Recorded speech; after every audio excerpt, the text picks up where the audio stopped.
Most people move through their daily lives with an assumption that feels so obvious that they rarely question it. And that assumption is that the way we live today is normal and therefore something that the human brain should be able to handle without any fundamental difficulty. They assume that constant exposure to information, the speed of communication, the number of daily decisions, and the overall level of stimulation are simply part of modern existence, and that any difficulty in coping with that must come from the individual rather than the environment. And because of that, when they feel mentally exhausted, overwhelmed by relatively ordinary days, or unable to focus in a consistent way, they tend to interpret this as a personal limitation, as if they are somehow not disciplined enough, not structured enough, or not resilient enough to keep up with what life demands. But when you step outside of that assumption and begin to look at the situation through the lens of neuroscience and cognitive psychology, something very different becomes visible. The issue is not simply that life is demanding. The issue is that modern life is structured in a way that continuously exceeds what the human brain is designed to process comfortably, and this mismatch becomes especially clear in people whose brains are already processing more input than average. To understand this properly, we need to take a closer look at how the brain actually processes information, and more specifically, how it manages multiple streams of input at the same time. At the center of this is a system called working memory, which is responsible for holding and manipulating information temporarily while you think, plan, or make decisions. Working memory is not a storage system in the long-term sense. It is more like a workspace, a limited mental surface where information is actively handled. And the key characteristic of this workspace is that it is very limited in capacity. Even under optimal conditions, the brain can only hold a small number of elements in working memory at once, and when those elements become more complex, the effective capacity becomes even smaller. This means that the brain is constantly making trade-offs, constantly deciding what to keep active and what to discard.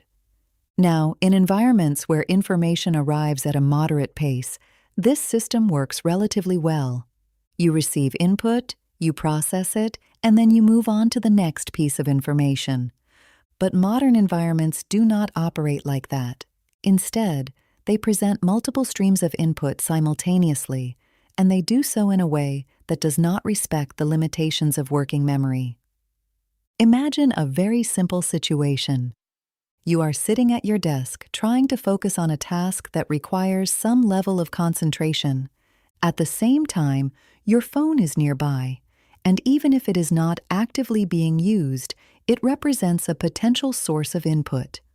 Your computer has multiple tabs open, each of which contains different information that your brain is aware of, even if you are not actively looking at it. You may have email notifications appearing in the background, or messages that you know you need to respond to at some point.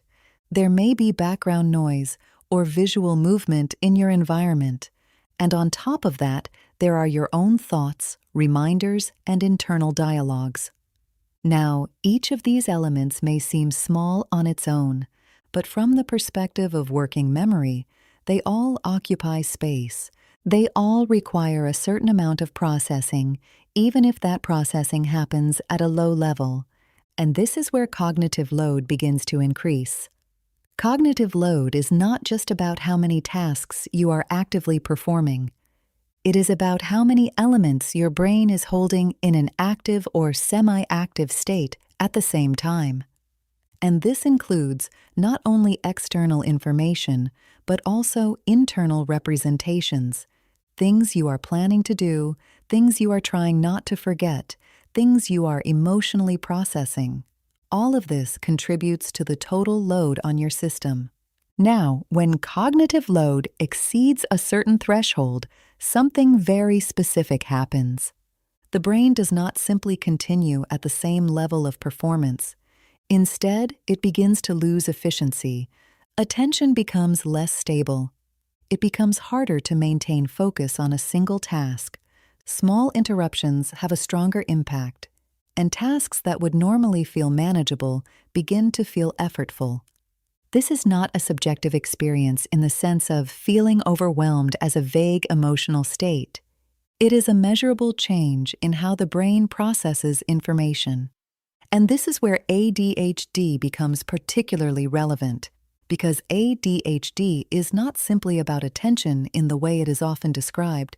It is about how attention is regulated in the presence of competing stimuli. To understand why this becomes even more intense for certain people, we need to look more closely at how attention is regulated in the brain and why that regulation is not the same for everyone. In many simplified explanations, ADHD is described as a lack of attention, but this is misleading. What we are actually dealing with is a difference in how attention is distributed and stabilized over time, particularly in environments that contain multiple competing stimuli. At the center of this process is dopamine, a neurotransmitter that plays a crucial role in motivation, reward, and the prioritization of information. Dopamine does not simply make you feel good. It helps your brain decide what is worth focusing on and what can be ignored. In a neurotypical system, dopamine supports a relatively stable filtering process. It allows the brain to suppress irrelevant input and maintain focus on a selected task for a longer period of time. In ADHD, this filtering process is less consistent. The threshold for what enters awareness is lower, and the stability of focus is more dependent on the level of stimulation or interest provided by the task. This creates a situation where more information enters the system and where attention is more easily redirected by new stimuli.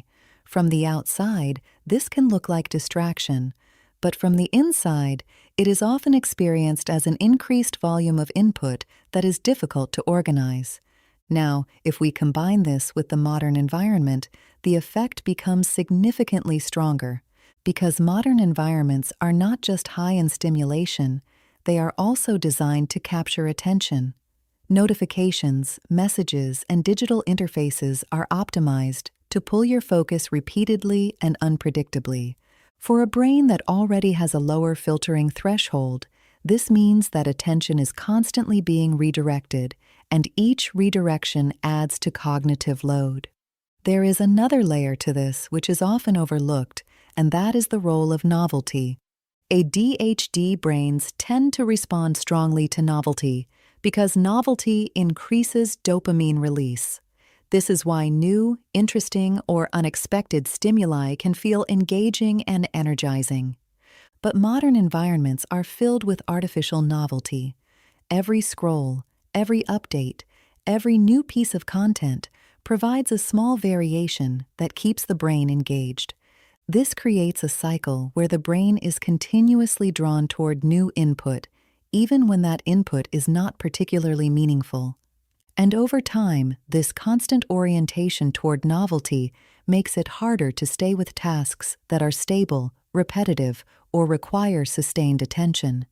This is not because those tasks are inherently difficult, but because they do not provide the same level of stimulation. Now let's connect this to something very practical. Imagine you are working on a task that requires sustained focus, such as writing, reading, or planning. At the beginning, you may be able to engage with it, but after a short period of time, your attention begins to drift. You check something quickly, you open another tab, you respond to a message. Each of these actions seems small, but each one resets your attention.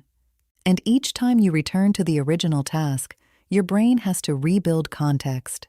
This rebuilding process is not instantaneous. It requires effort. And if this cycle repeats multiple times, the task begins to feel increasingly difficult, even if it is not objectively complex. This leads us to an important concept, which is context switching.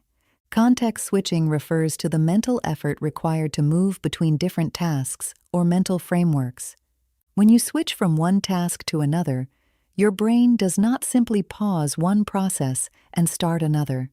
It has to deactivate one network of activity and activate another. This takes time and energy, and when switches happen frequently, the cumulative cost becomes significant. Now consider what happens when context switching is not occasional, but constant. When your day consists of small fragments of attention, each interrupted by something else, your brain never fully settles into a stable state. Instead, it remains in a continuous transition phase. And this is one of the main drivers of mental fatigue in modern life. For ADHD brains, this effect is amplified. Because attention is more easily captured, switches happen more frequently, and returning to the original task requires more effort. This creates a situation where even relatively simple days can feel disproportionately exhausting. Now, we need to add another important dimension to this, which is the role of decision-making. Every decision you make, no matter how small, requires cognitive resources. From the perspective of the brain, a decision is not just a moment of choice. It is a process that involves evaluating options, predicting outcomes, and selecting a course of action. Even when this happens quickly, it still consumes mental energy. Over the course of a day, the number of decisions you make is much higher than most people realize. You decide what to eat, what to wear, what to prioritize, how to respond to messages, what to ignore, and how to structure your time. Each of these decisions adds to the total cognitive load. And as this load increases, the brain's capacity for high-quality decision-making decreases. This is known as decision fatigue. Decision fatigue is not about being indecisive. It is about the depletion of the cognitive resources required to make decisions. As these resources decrease, decisions become more difficult, more impulsive, or more avoided. This is why many people notice that they feel more overwhelmed later in the day. It is not necessarily because the tasks are more complex, but because the available capacity is lower. For ADHD individuals, this effect is even more pronounced because decision-making relies heavily on executive functions such as planning, prioritization, and inhibition. When these functions are under pressure, even small decisions can feel disproportionately demanding. Now, let's connect this to a real-life example. Imagine you are at the end of a day that, from the outside, looks relatively normal. You have answered emails, attended meetings, completed some tasks, and handled a number of small decisions. Nothing dramatic has happened, but internally, your system has been active for hours. It has processed information, switched contexts, made decisions, and responded to input continuously. By the evening, your brain is not just tired. It is saturated, and this saturation often shows up in subtle ways. You may find it harder to focus on simple tasks. You may feel resistance toward things that would normally be manageable. You may notice a sense of irritability or restlessness. This is not a lack of motivation. It is a signal that your cognitive capacity has been reached. So when we ask what can actually be done in a meaningful and sustainable way, the answer is not to add more techniques or more effort on top of an already overloaded system, but to change how input, decisions, and recovery are structured throughout the day in a way that aligns with how the brain actually functions. This begins with a shift in perspective.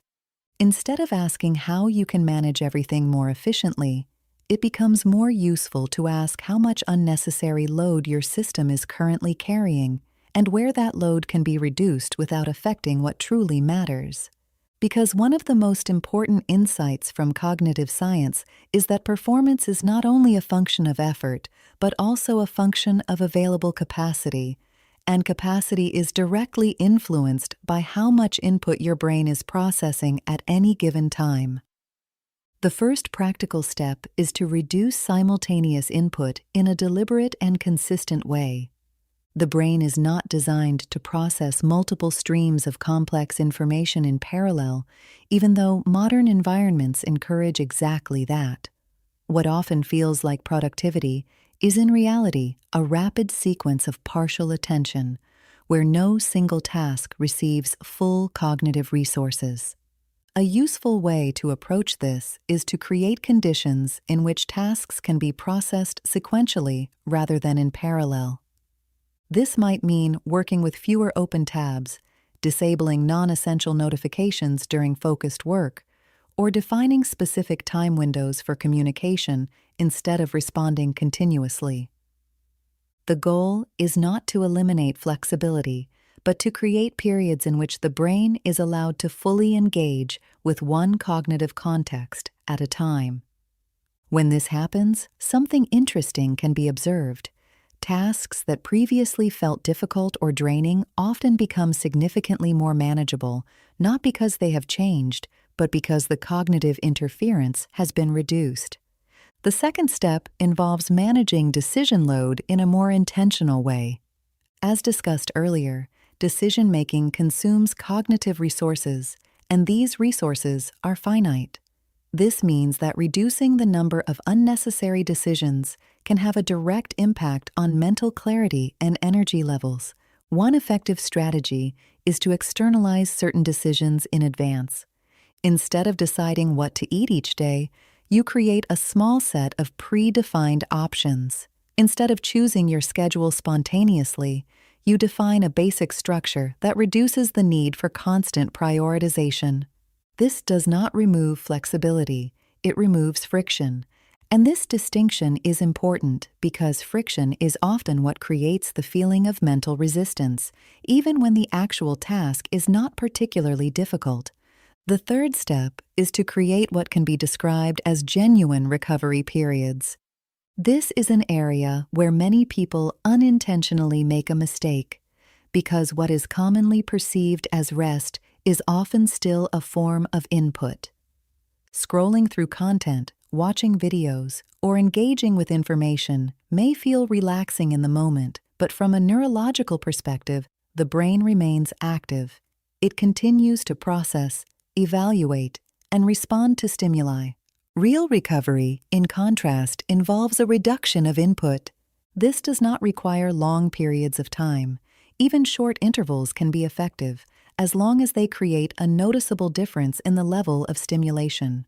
For example, sitting without a screen for a few minutes, allowing your attention to settle, or stepping into an environment with lower sensory input can give the nervous system an opportunity to recalibrate. What matters here is not the duration alone, but the quality of the input, or more precisely, the absence of it. The fourth step is environmental regulation. Your brain does not operate in isolation. It continuously interacts with your surroundings, and these surroundings influence your level of activation in subtle but significant ways. Lighting, for example, affects alertness and stress levels. Bright artificial light can increase activation, while softer, warmer light can support a more relaxed state. Noise is another important factor. Even low-level background noise can increase cognitive load, especially when it is unpredictable or contains speech. Visual complexity also plays a role. Cluttered environments require more processing because the brain is constantly scanning and interpreting what it sees. By adjusting these elements, you reduce the baseline load on your system. This means that your brain does not have to work as hard to filter irrelevant information, which in turn preserves cognitive resources. The fifth step is pacing. One of the less obvious effects of modern life is the expectation of continuous output. There is an implicit assumption that productivity should be stable throughout the day, regardless of how the brain actually functions. But the brain does not operate in a linear way. It works in cycles of activation and recovery. Periods of focused attention are naturally followed by periods where the system needs to rest and integrate. When these cycles are ignored, fatigue accumulates more quickly and performance declines. A more effective approach is to work with these cycles rather than against them. This might involve structuring your day into blocks of focused work, followed by short recovery periods, or simply allowing yourself to step away when you notice a decline in clarity. This is not about doing less. It is about maintaining a level of performance that is sustainable over time. There is also an important psychological component to all of this. When people begin to reduce cognitive load and support their nervous system more effectively, they often notice a shift not only in their energy levels, but also in their perception of themselves. Tasks that previously felt overwhelming become manageable. Decisions that felt difficult become clearer. And the constant sense of being behind or not doing enough begins to soften. This is not because the person has fundamentally changed, it is because the conditions have changed. And this is where a deeper understanding becomes important. You do not need to become a different person in order to function well in your life. You need to create conditions in which your existing capacities can operate effectively. This is a subtle but powerful shift. It moves the focus away from self-optimization and toward environmental alignment. And this alignment is what allows a complex brain to function with more clarity, more stability, and significantly less effort. If you look at all of these elements together, a coherent pattern begins to emerge. Reducing simultaneous input lowers cognitive load. Simplifying decisions preserves executive function. Creating real recovery allows the nervous system to reset. Adjusting the environment reduces baseline stimulation, and pacing aligns your activity with your natural capacity. Each of these elements is relatively simple on its own, but together they create a system that supports how your brain actually works. And this is ultimately the goal: not to eliminate complexity, but to create a structure that allows complexity to exist without becoming overwhelming. Because a complex brain does not need less input, it needs better conditions. And once those conditions are in place, something shifts in a very noticeable way. Clarity becomes more stable, energy becomes more consistent, and the sense of constant overload begins to fade. If this resonates with you, you are invited to subscribe. This channel is built for a different kind of mind, not for more information, but for better structure. Here we explore how the nervous system actually works, how cognitive load shapes your energy, how to reduce overload without reducing your life. We talk about ADHD after 40, about sensitivity that is often misunderstood, about building a life that feels calmer, not smaller. You will find ideas that are grounded in science, but explained in a way that you can actually use. And over time, this becomes something else. Not just knowledge, but a different way of living. If that is what you are looking for, you are in the right place.